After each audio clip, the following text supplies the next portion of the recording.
Radar Gladys May Cindy, 24 tahun, diringkus polisi dari Subdit 3 Jatantras Polda Sumsel setelah dilaporkan salah satu investornya dengan dugaan penipuan investasi yang dikelola tersangka. Polisi menerangkan investasi yang diduga bodong itu mengembangkan usaha salon, kafe, serta warung makan dan pempek yang berjalan sejak 2020 lalu. Setiap investor yang diajak gabung menginvestasikan dananya hingga ratusan juta rupiah dengan janji keuntungan selama 15 hari sebesar 20%. Namun bagi hasil keuntungan mulai mandek sejak Oktober 2021 kemarin. Data yang dimiliki polisi, jumlah investor yang bergabung dengan tersangka ada 100 orang.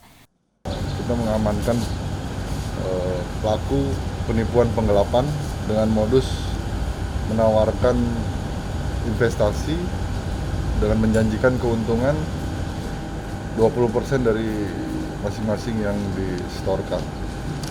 Pasal yang diterapkan yaitu pasal 372 atau 378, ancaman maksimalnya 4 tahun penjara. Tersangka kini masih diperiksa dan ditahan di tahanan Polda Sumsel serta terancam hukuman 4 tahun penjara. Reski Oktora, Muklas Diferensial, Kompas TV, Palembang, Sumatera Selatan.